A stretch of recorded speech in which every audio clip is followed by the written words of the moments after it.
बिस्मिल्लाहिर्रहमानिर्रहीम।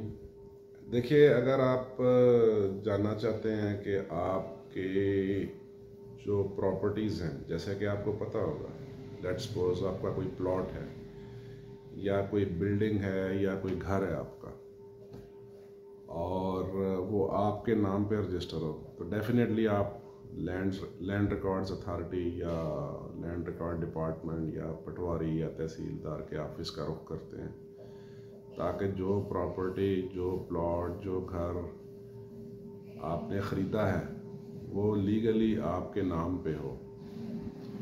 इसी तरह इंटेलेक्चुअल प्रॉपर्टीज़ भी होती हैं हर इंसान की, किसी फर्म्स की। इंटेलेक्चुअल प्रॉपर्टीज़ का मतलब ये है कि जो आपकी ज़हनी क्रिएशन है, लेट्स सपोज कोई डिज़ाइन है, कोई पेटेंट है, कोई आपकी फर्म का या आपके बिजनेस का ट्रेडमार्क है, और अगर आप वो चाहते हैं कि उसे कोई कॉपी ना कर ले, क्योंकि आपने वो क्रिएट किया है, वो आपका राइट है, आपका हक है, और आप चाहते हैं उसे कोई कॉपी ना कर ले, अपने नाम से रजिस्टर ना करवा ले, तो हर नेशनल लेवल पे एक ऐसा इदारा होता है जो इन राइट्स को रजिस्टर करके उस आदमी की हक में प्रोटेक्ट करता है। तो ऐसे इदारे का नाम होता है इंटेलेक्चुअल प्रॉपर्टी ऑर्गेनाइजेशन। अब ये दुनिया में हर लेवल पे है, कि ज़रूरी नहीं सिर्फ पाकिस्तान में, हर कंट्री का नेशनल लेवल का आईपीओ का एक प्लेटफॉर्म होता है जो national trademarks, national patents, national design जो नेशनल लेवल पे होते हैं उनको प्रोटेक्ट करता है। और इसी तरह बैनुल अक़वामी सतह पे भी ऐसा इदारा मौजूद है जो इंटरनेशनली ट्रेडमार्क्स और डिज़ाइंस और पेटेंट्स को प्रोटेक्ट करता है, ताकि जिस बंदे की ये क्रिएशन है, जिस बिज़नेस ऑनर की, या जिस बिज़नेस के नाम पे रजिस्टर हो रहा है, ये उसी के पास रहे और वो कॉपी ना हो सके, यानी कोई दूसरा आदमी इसको अपने नाम से कॉपी ना करवा सके। तो मेरी जो आज की डिस्कशन है, जो आज का ये छोटा सा लेक्चर है, वो आईपीओ पाकिस्तान के हवाले से है। इसी तरह पाकिस्तान का भी गवर्नमेंट ऑफ पाकिस्तान का एक इदारा है जिसका नाम है IPO Pakistan, intellectual property organisation of Pakistan.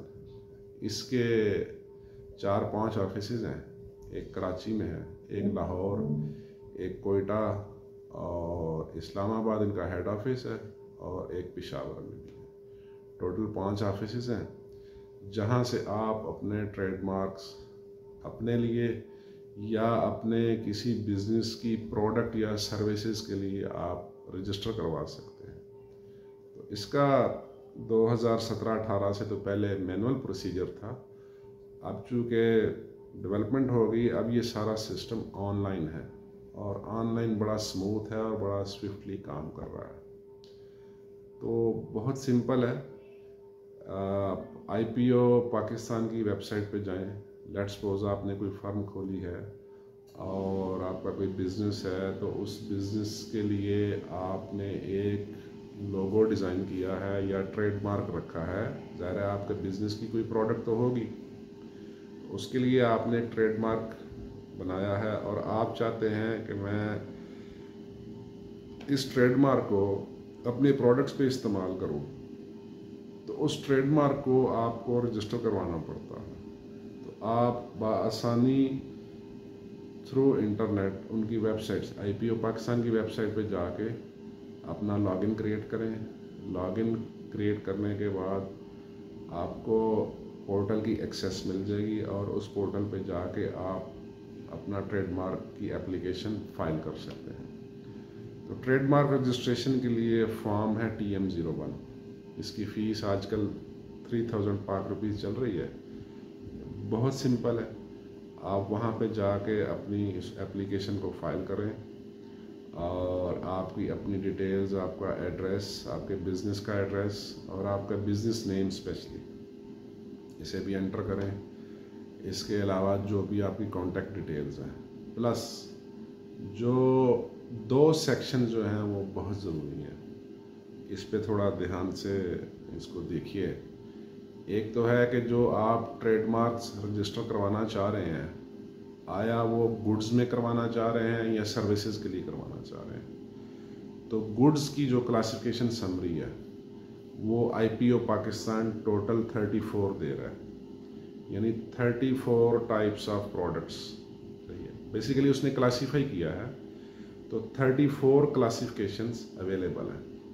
ٹھیک ہے، اس کے بعد جو سروسز کے جو ٹریڈ مارکس ہیں اس کے لیے اس کی کلاس 35 سے 45 تک یہ اویلیبل ہے، یعنی 13 کلاسز سروسز کی ہیں اور 34 کلاسز جو ہیں وہ گڈس کی ٹریڈ مارک رجسٹریشن کے لیے ہیں. یہ ٹوٹل بنتی ہیں 45. تو بآسانی آپ کی جو پروڈکٹ ہیں اس کی کیٹیگری سلیکٹ کر لیں اور ایگزیکٹلی ریلیونٹ کیٹیگری ہی سلیکٹ کریں تاکہ آپ کو بعد میں کوئی پریشانی کا سامنا نہ کرنا پڑے. اور آپ نے بائی مسٹیک کوئی کلاسیفیکیشن غلط سلیکٹ کر لی تو آپ کو دوبارہ سے نئے سرے سے اپلیکیشن ڈالنی پڑے گی جس کی سیپریٹ فیس چارج ہوگی.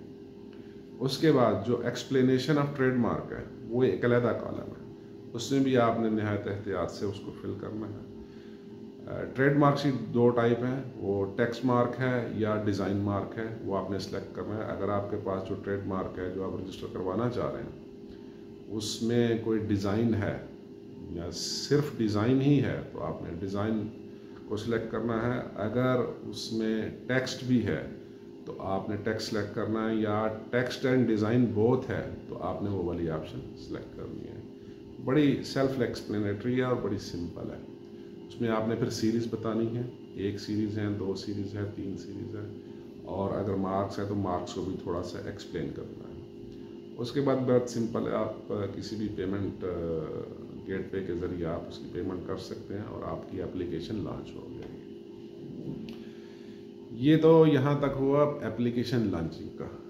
جب اپلیکیشن آپ کی لانچ ہوگی تو سسٹم آٹومیٹکلی آپ کو ایک ای میل بھیجے گا کہ آپ کی اپلیکیشن ریسیو ہو گئی ہے. فردر اس کی جو پروسیسنگ سٹارٹ ہو جائے گی. اب اس کے بعد جو آئی پی او پاکستان جو ادارہ کام کرتا ہے ڈپارٹمنٹ والے، وہ آپ کی اپلیکیشن کو ریویو کر کے آپ کو ایکنالجمنٹ بھیجیں گے. لیکن یہ بات ذرا ذہن میں رکھیے، چونکہ there are number of applications ہوتی ہیں، اس میں ٹائم لگتا ہے. جو اسٹینڈرڈ ٹائم انہوں نے آئی پی او پاکستان نے ویب سائٹ پہ لکھا ہے اور لوگوں لکھا ہوا ہے ایکنالجمنٹ کا 15 دن، لیکن ایکچولی 15 دن نہیں لگتے. ایکچولی اس کے 30 دن، 35 دن یا 45 دن بھی لگ جاتے ہیں، 1.5 مہینہ بھی لگ جاتے ہیں. دا ریزن از کہ نمبر آف اپلیکیشنز ہیں، لائنیں لگی ہوئی ہیں. ٹھیک ہے، میں نے بھی جب کیا تھا تو میں نے پورے سسٹم کو پڑھا، میں نے اپلائی کیا تو میری جو ایکنالجمنٹ ہے وہ تقریباً 38 دن کے بعد آئی تھی. تو یہ ذرا ذہن میں رکھیے، اس کو 38 دن 40-45 دن صرف ایکنالجمنٹ آنے میں لگ جاتے ہیں.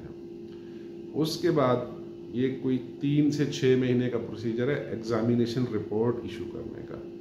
ڈپارٹمنٹ آپ کی اپلیکیشن کی جب آپ کو ایکنالجمنٹ دے دیتا ہے اس کے بعد ایک ایگزامینیشن رپورٹ ایشو کرتا ہے جس کا اسٹینڈرڈ پیریڈ تو 3 مہینے ہے، لیکن اگین چونکہ نمبر آف اپلیکیشنز بہت زیادہ ہیں، اس میں 4 مہینے بھی لگ سکتے ہیں، 5 مہینے بھی لگ سکتے ہیں.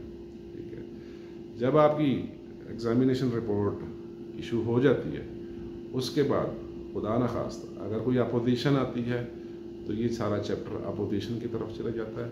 یعنی ڈپارٹمنٹ دونوں کو نوٹس جاری کرتا ہے. اب دونوں کو پیش ہو کے اپنی ایکسپلینیشن دینی پڑتی ہے. تو ان کا کوئی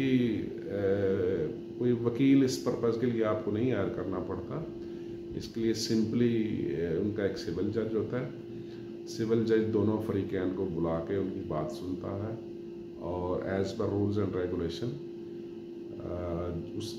جس کا حق بنتا ہے اس کے حق میں وہ ڈیسیژن دے دیتا ہے. لیکن لیٹ سپوز خدا کرے آپ کا کوئی اگر اعتراض نہیں آتا تو یہ سمپلی ایگزامینیشن رپورٹ ایشو ہو جاتی ہے اور اس کے بعد جو ان کا منتھلی بلیٹن ہے اس میں شائع ہو جاتا ہے. منتھلی بلیٹن میں جب شائع ہو جاتا ہے ٹریڈ مارک اور اس کے بعد بھی کوئی اپوزیشن نہیں آتی تو پھر یہ 2 یا 3 اخبارات میں اس کا اشتہار دیا جاتا ہے. اس کے بعد بھی لیٹ سپوز کوئی اگر اپوزیشن نہیں آتی تو آپ کو ایک فائنل سرٹیفکیٹ ایشو ہو جاتا ہے. یہ بات یاد رکھیے کہ ہر سٹیپ کی ایک علیحدہ سے فیس ہے.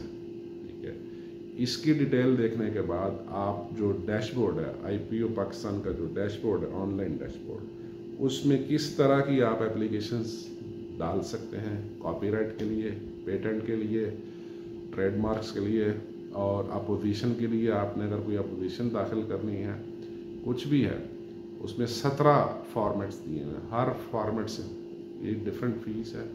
इसी तरह अपोजिशन के लिए भी एक अलहदा फ़ीस है, हर स्टेप की एक अलहदा फ़ीस है। ये कुल मिला के कोई आपसे, अगर आपकी कोई अपोजिशन, कोई ऐसी सिचुएशन नहीं बनती, तो ये नॉर्मली आपके 8 से 10 हज़ार रुपये लग जाते हैं, या 12-13 हज़ार रुपये तक ये बात जा सकती है। हाँ, इसमें आपके ऑफिस के आने जाने का जो चक्कर है वो नहीं है, ये सिर्फ गवर्नमेंट की फ़ीसेस है। हाँ, अगर आप किसी लायर के ज़रिए करवाते हैं तो वो उनका अपना है सेटअप, सारा सिलसिला ज़ाहिर है, वो फिर आपकी हेडेक लेके अपने सर पे अपने सिस्टम के तहत चलते हैं। तो ये बहुत सिंपल है, आप खुद भी कर सकते हैं और किसी की हेल्प भी ले सकते हैं। अच्छा, ये बात इसमें बिलखुसूस याद रखिए, आपकी जो ऑर्गेनाइजेशन है, जो बिज़नेस है, जो आप ट्रेडमार्क रखना चाह रहे हैं, थोड़ा आप अपने तौर पर भी सर्च कर लीजिए। और इसके अलावा IPO का अपना भी एक सिस्टम है, आप वहाँ जाके एक सर्च रिक्वेस्ट डाल के आप उनके सिस्टम के ज़रिए भी सर्च कर सकते हैं, ताकि आपको किसी परेशानी का सामना ना करना पड़े। तो ये आज की मेरी ये आज का लेक्चर था। तो मैंने आपको अपने एक्सपीरियंस के लिहाज से मुकम्मल वजाहत दे दी है।